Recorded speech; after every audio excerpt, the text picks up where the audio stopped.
Vamos, meus amores, continuar aqui com o nosso bloco de questões agora do exame 31. Nessa primeira questão, eu queria só fazer, antes de pegar a própria questão, colocar aqui um artigozinho para a gente ler junto, que eu acho que vai ser mais rápido, lendo antes. Olha só. Bila, deixa eu descer por aqui fica mais fácil. Aí, artigo 507A. Bota lá, Bilo. Nos contratos individuais de trabalho, cuja remuneração seja superior a 2 vezes o limite máximo estabelecido para os benefícios do regime geral da Previdência Social, poderá ser pactuada a cláusula compromissória de arbitragem, desde que por iniciativa do empregado ou mediante sua concordância expressa nos termos da lei de arbitragem, que é essa lei 9.307. Para na hora da prova, gente, não confundir, não são 2 salários mínimos. 2 vezes o teto do INSS. A gente está falando aqui, em termos de empregado, carteira assinada, de cerca de 2 a 5% da mão de obra do Brasil. Poxa, Thaís, mas a 2 vezes o teto são mais de 10 mil reais. Então, empregado mesmo, carteira assinada, recebendo esse valor no nosso país, é algo mais raro. Então, na hora da prova, eu vou firmar uma cláusula compromissória de arbitragem, eu tenho que ter um salário relativamente alto, fora do normal, portanto, fora do que a gente está acostumado. Então, o que a gente está acostumado não é 2 salários mínimos. 2 vezes o teto do INSS, fora do que a gente está acostumado, não são 2 salários mínimos. Fora do que a gente está acostumado, é 2 vezes o teto do INSS. Tá? Então, vai lá para um salário maior. No nosso país, isso é menos comum ou mais raro mesmo. Tá ok? Então, vamos lá agora para a nossa questão, que é uma questão que trata aí justamente da situação do 507A. Mas, espera aí, Bilo, que eu estou perdida. Bota em mim aí, só para eu saber qual dos dois é. Eu acho que é essa aqui. É essa aqui. Deixa eu botar. Exibição. Vamos, Bilo. Gervásia. Gervásia é empregada na lanchonete Pará desde fevereiro de 2018, ou seja, pós-reforma trabalhista, exercendo função de atendente e recebendo o valor correspondente a um salário mínimo. Então, a gente falta aí para ela, já direto à condição objetiva. Acerca da cláusula compromissória de arbitragem, que o empregador pretende inserir no contrato da empregada, de acordo com a CLT, que a gente viu que é de acordo com o artigo 507A, assinale a afirmativa correta. A inserção não é possível porque no direito do trabalho não cabe arbitragem em lides individuais. Falso. Tá? Agora já cabe, desde a reforma trabalhista, é só que só cabe na hipótese do 507A. Então, vamos de novo aí, porque eu esqueci de chamar a atenção de vocês, que são 2 requisitos. Ele tem que ter 2 vezes o limite máximo e tem que ser por iniciativa do empregado ou por concordância expressa. Tá? Que tinha que ser concordância expressa, a gente nem discute, porque é cláusula de contrato, Se é cláusula de contrato, concordância expressa. Volta aí, Bilo. Tá. Coloca aqui. Vamos de novo aqui. Volta aí. Letra B. A cláusula compromissória de arbitragem não poderá ser inserida no contrato citado, em razão do salário recebido pelo empregado. É essa a questão verdadeira. Então, a gente não podia, aí, gabarito letra B, a gente não pode, porque eu tinha que receber 2 vezes o teto do RGPS, Regime Geral da Previdência Social. Não há mais óbice a inserção de cláusula compromissória de arbitragem nos contratos de trabalho, inclusive nos de Gervásia. Não há mais óbice na situação excepcional do 507A. Tá? Então, essa daqui também falsa. A cláusula de arbitragem pode ser inserida nos contratos de trabalho do 507A e, mesmo assim, de forma sempre expressa. Então, a gente já viu que o gabarito é letra B. Vamos para a questão 14. Paulo trabalhou para a editora Livro Legal de 10 de dezembro de 2017 a 30 de agosto de 2018, sem receber as verbas rescisórias ao final do contrato, sob a alegação de dificuldades financeiras da empregadora. Em razão disso, ele pretende ajuizar a ação trabalhista e procurou você como advogado. Sabe-se que a empregadora de Paulo estava sob o controle e a direção da sócia majoritária Editora Mundial Limitada. Assinale a afirmativa que melhor atende à situação de seu cliente. O que é que ele está dizendo aqui? Se está sob controle e a direção, a gente está na forma do artigo 2º, parágrafo 2º da CLT, tratando de grupo empresarial. E esse grupo empresarial aqui, ó, ele ainda foi melhor, que ele está no sistema antigo, né? Ele está no sistema de grupo por subordinação. Eu tenho uma empresa controladora e eu tenho empresas controladas. A gente sabe também que, formado o grupo de empresas, a gente tem responsabilidade solidária. Então, todas as empresas respondem pelos créditos trabalhistas. Certo? Daí que, na hipótese de Paulo, ele quer dar entrada contra o empregador dele, que a gente já viu pela própria questão, que está com alegação de dificuldades financeiras. Então, o que é que eu vou fazer aqui? Eu vou dar entrada numa ação contra a empresa Editora Livro. E eu vou dar uma entrada também contra a Editora Mundial. E vou pedir ao juiz o quê? A condenação em responsabilidade solidária das duas. Então, as duas têm que pagar. Tá? E aí? Letra A. Poderá incluir a sociedade empresária controladora no polo passivo da demanda. E esta responderá solidariamente com a empregadora, pois se trata de grupo econômico. Perfeito, verdadeiro. Verdadeiro. Tá? Letra B. Poderá incluir a sociedade empresária controladora no polo passivo da demanda, e esta responderá, não, gente, no grupo de empresa não é subsidiário, é solidário. Eu trago e todo mundo paga. Tá? Então, o que está errado aqui é o subsidiariamente. Letra C. Não há responsabilização, não há relação de responsabilização entre as sociedades empresárias, uma vez que possuem personalidades jurídicas distintas, o que afasta a caracterização de grupo econômico. Falso também.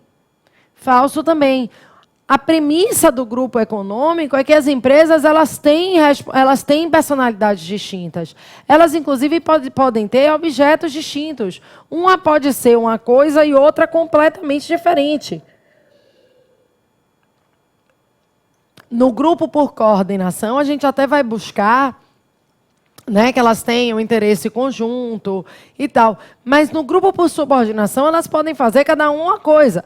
Aqui, por acaso, elas fazem a mesma coisa, são editoras, mas não precisava ser. Tá?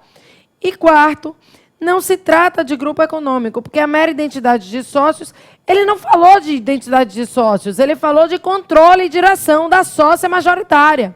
Uma é sócia da outra e controla. Tá? Então, trata-se de grupo econômico, sim. Não é mera identidade de sócios. Né? O que a gente tem aqui é o interesse conjunto, é a relação entre as empresas. O grupo foi formado no próprio caput da questão pela relação entre as empresas. Ele cita, né, que uma é sócia da outra, mas não foi essa a premissa para a responsabilização. Não foi isso que a questão usou para a responsabilização entre as empresas. Certo? Lembrando aqui, então a gente já ficou com a letra A. Só para lembrar vocês, a gente tem dois tipos de grupo, né?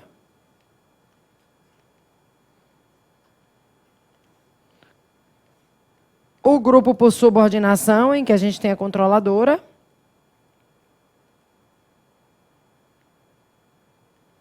E o grupo por coordenação. Eles estão todos em pé de igualdade. O que é que a gente vai achar no de cá? No de cá, a gente vai procurar o interesse integrado.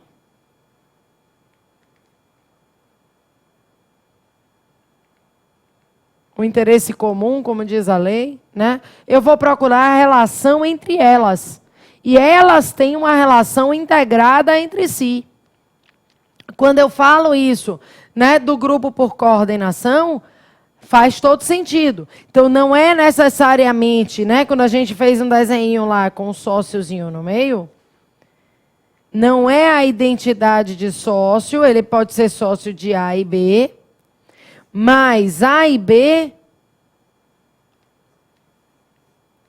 somente haverá grupo pela relação entre elas e não pela existência de sócio comum.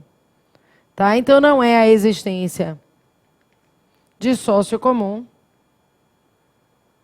que gera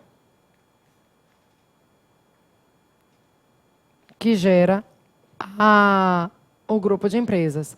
É a relação entre elas. Aquilo que na aula eu comentava com vocês sobre o fato de que essas empresas, elas, por exemplo, desenvolvem a mesma atividade e aí elas fazem propaganda juntas, né? Então, eu tenho uma franquia A da McDonald's com a franquia B da McDonald's e são os mesmos, tem ou não tem sócios em comum, mas quando você vai ver, elas trabalham em conjunto, as duas. É um supervisor para supervisionar as franquias todas. E aí você começa a ver, não, peraí, tem alguma coisa errada, né? Como é que é um supervisor e elas, em tese, seriam concorrentes? Né? Então, o que você vai ver é a relação entre as empresas. Elas têm que estar com interesse integrado, elas têm que desenvolver atividade comum, elas têm que estar ligadas entre si. É essa relação entre as próprias empresas que gera aí a ideia de grupo de empresa. Tá ok? Vamos para a próxima questão, a questão de Enzo. Enzo é professor de matemática em uma escola particular. Olhem só, gente. Primeiro ponto, Enzo é professor. Tá? Tá, isso é importante ou vai ser? Vai ser importante. Tá? Ele é professor de matemática em uma escola particular, em que é empregado há 8 anos. E aí, após 2 anos de namoro, né, deixaram claro aqui que ele enrolava, viu? Que ele não era, assim, a pessoa mais certa, não. Viu, Bilo? Depois de 2 anos de namoro, 1 ano de noivado, é que ele vai se casar com Carla, que é advogada. Sim, desenrolou, viu, Bilo? Empregada de um escritório de advocacia há 5 anos. Então, olha, os dois são empregados, né? Carla, eu nem preciso dizer para vocês que esse daqui... Vocês sabem melhor que eu, né? O número da lei. Lei 8.906 de 94. E eles vão ter, então, a licença casamento. Tá? De acordo com a CLT, assinale a alternativa correta. O primeiro ponto que ele já quis dizer para vocês é que é de acordo com a CLT. Tá? Ele não usou a Lei 8.906. Já deixando claro que não tinha nada de especial para a hipótese da Lei 8.906. Né? Então, quantos dias eles vão poder faltar? Enzo é professor. O professor, eles têm licenças diferentes na própria CLT, porque é a categoria diferenciada. Está lá no artigo 320 da CLT. E aí? Ambos poderão faltar até 3 dias úteis, falso, né? Não, porque ele é professor. E não tem hora nenhuma falando que é dias úteis, tá? Então, você já poderia, se você não soubesse nada, você cortava pelo úteis, né? No mínimo, você cortava pelo úteis. Por quê? Carla está na regra geral, que é lá o artigo 423. Não. É o artigo... Gente, eu falo tanto para vocês decorarem esse artigo. 473, tá? Ela está pela cláusula geral. As hipóteses do 473 não tem nada falando de dias úteis. Tá? Então, já não poderia ir. Carla, por ser advogado, terá 5 dias e Enzo, por ser professor, 2 dias. Não tem nenhuma previsão diferente para advogado, né? E para diminuir da regra geral, está puxado. Enzo poderá faltar ao serviço por 9 dias, enquanto Carla por 3 dias. A resposta é essa. No 320 está lá clara a ideia de que para o professor é diferenciado, certo? E não há previsão específica, devendo ser acertado o período de afastamento com o empregador. Observado o limite de 10 dias, essa também super falsa, tá? Então a gente fica aí com a resposta letra C. Bota em mim e Bilo só para pegar para eles o artigo 320. Vamos pegar o 320 aqui, para a gente ler, porque no 320 vocês vão ter algumas diferenças para o professor. Bota na tela aí, Bilo. A remuneração dos professores será fixada pelo número de aulas semanais, na conformidade dos horários. É por isso que o professor ele recebe hora-aula.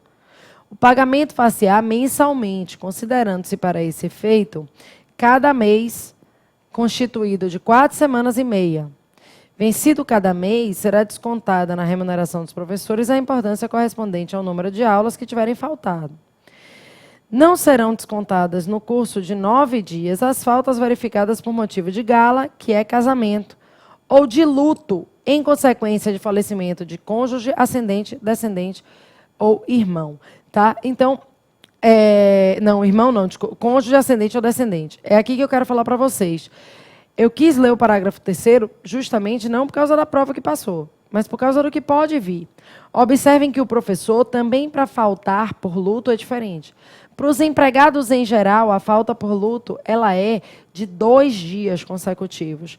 E lá nos empregados está ascendente, descendente, cônjuge ou irmão. Está escrito assim. Aqui não, só cônjuge, pai ou mãe ou filho. Né? Então, cônjuge, ascendente, o primeiro ascendente, e descendente, o primeiro descendente. Tá? Então, foi avó, foi irmão, foi neto, ele até falta, mas ele falta de acordo com o 473. Ele falta, bota em mim de novo. Ele falta, bota em mim, Bilo, para eu poder voltar lá. Ele falta por apenas 2 dias. Tá? Então, ele só vai ter a regra especial pelo 420 se for pai, mãe ou filho. Se for ascendente em geral, descendente em geral ou irmão, ele fica na regra do 473 e serão 2 dias. Tá ok? Então, vamos seguir aqui, passa para frente. Olha lá, gabarito letra C. A gente vai para a questão 16.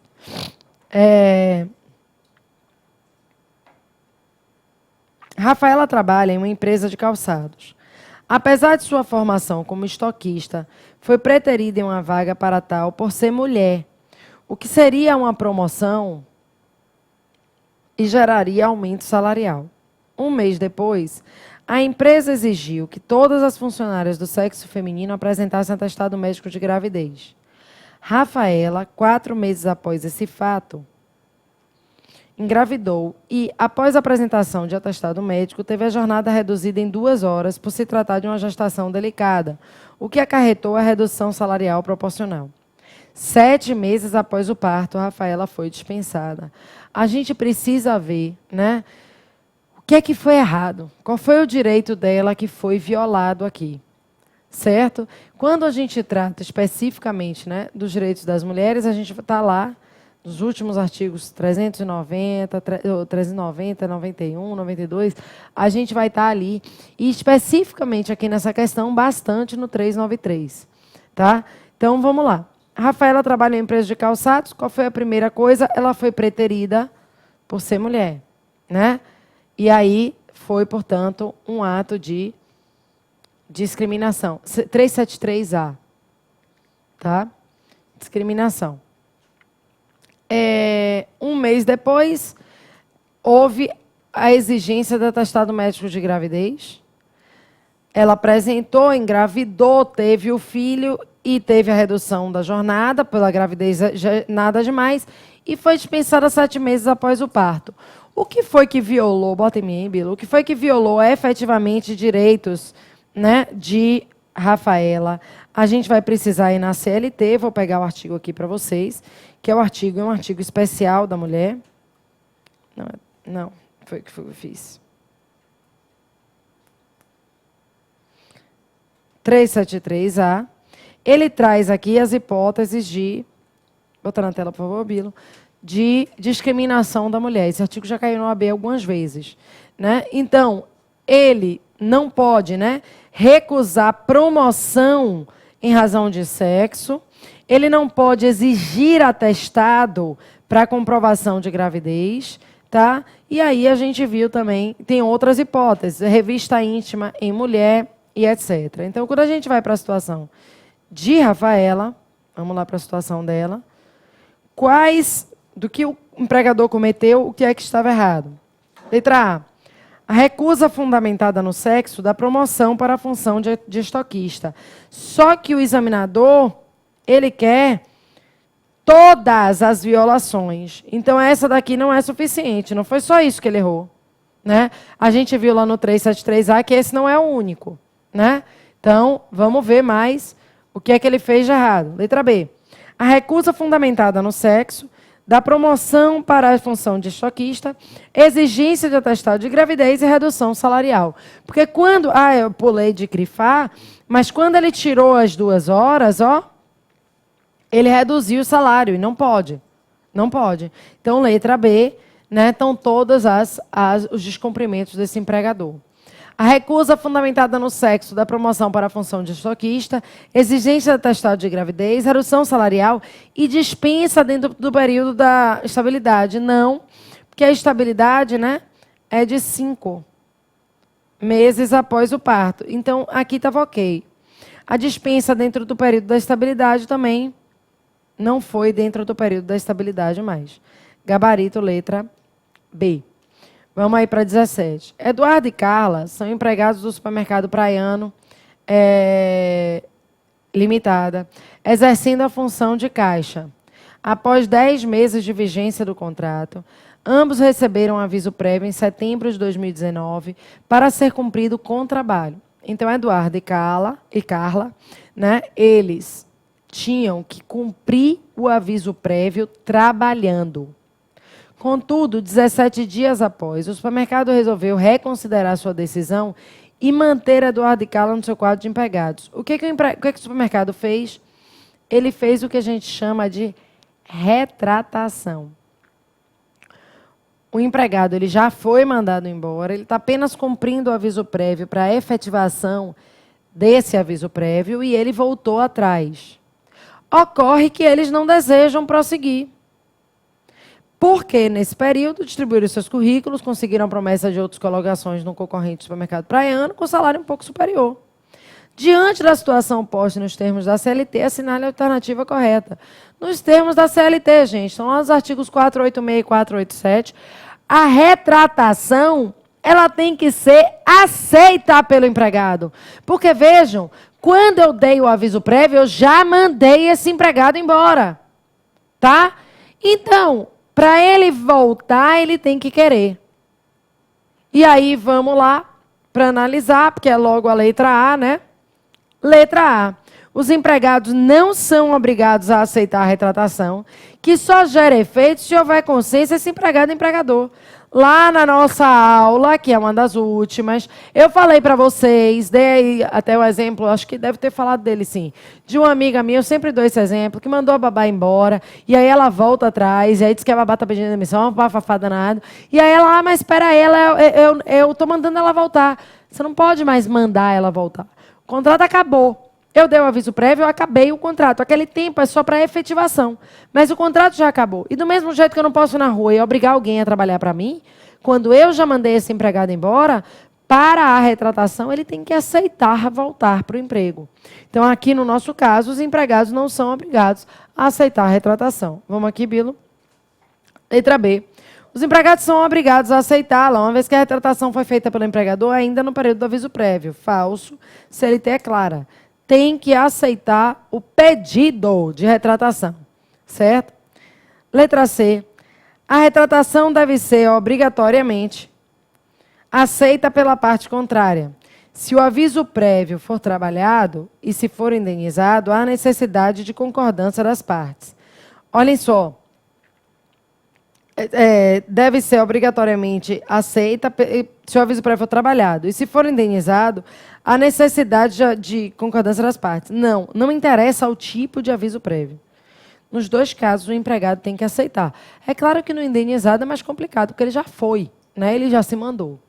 E o empregador jamais poderia ter feito isso, porque a CLT não prevê a possibilidade de reconsideração. Falso, a reconsideração está expressamente prevista na CLT. Tá ok? Vamos para a próxima questão. Gabarito é letra A. Próxima questão, questão 18. Renato é um empregado doméstico que atua como caseiro no sítio de lazer do seu empregador. Contudo, a CTPS de Renato foi assinada como sendo operador de máquinas da empresa de titularidade do seu empregador. Renato tem receio de que no futuro não possa comprovar experiência na função de empregado doméstico e, por isso, intenciona ajuizar a reclamação trabalhista para regularizar a situação. Considerando a situação narrada e o entendimento consolidado do TST, assinale a alternativa correta. O que aconteceu com ele, gente? No plano fático, ele exercia uma função. O empregador foi lá e colocou outra na carteira. Ele pode pedir para trocar. Tá? Então, caso comprove que, de fato, é doméstico, Renato conseguirá a retificação da CTPS, pois as anotações nela lançadas têm presunção relativa. Verdadeiro, tá? Isso está na súmula 12 do TST. Aquilo que está na carteira de trabalho tem presunção relativa. Tá? É que a questão da prova ela foi de encontro a tudo. Né? Lógico que o doméstico ele vai preferir ser CTPS, né? Ele vai preferir ser CLT. Tá? A questão ela foi naquele CLT que quer ser doméstico. Ok. Então, a gente vai ficar com a letra A. Somente o salário poderia ser objeto de demanda judicial para se comprovar que o empregado recebia valor superior ao notado, sendo que a alteração de função não é prevista e a demanda não terá sucesso. Falso. Qualquer anotação da carteira de trabalho pode ser alterada. Tá? O nome do empregador pode ser alterado se ele provar que estava anotado por um, mas que ele trabalhava para outro. Ele pode alterar as datas de admissão e dispensa, ele pode alterar a função, ele pode alterar o salário, ele pode alterar uma anotação geral, que está lá nas anotações gerais. Qualquer anotação feita na carteira dele que ele não concorde, ele vai poder pedir alteração. Caso o Renato comprove que é doméstico, o pedido será julgado procedente, mas a alteração será feita com modulação dos efeitos, com retificação da data da sentença em diante. Aqui é o examinador criativo, né? Não tem porquê. Não tem nenhum motivo para impedir que seja avaliado. E Renato não terá sucesso na sua reclamação trabalhista, porque a anotação feita na carteira profissional tem presunção absoluta, falso, qualquer coisa em direito do trabalho. Tem presunção relativa. Tá ok? Então, corrigimos aí as nossas últimas provas da OAB. Vimos, né, o examinador na última prova sair um pouquinho da reforma trabalhista e agora a tendência é que ele faça isso, é que ele vá agora, né, para as questões, vocês viram que na imediatamente anterior, na 30 só cai reforma, na 31 foi a primeira que ele mesclou reforma com coisa antiga. Então a gente tem aí uma tendência a que ele volte, né, a mesclar. Como a gente teve novas coisas em direito do trabalho, a lei de liberdade econômica, etc., fiquem ligados, porque novidade é o preferido dele. Tá ok, meus amores? Prazer enorme encontrar com vocês aqui. A gente se vê por aí. Até a próxima.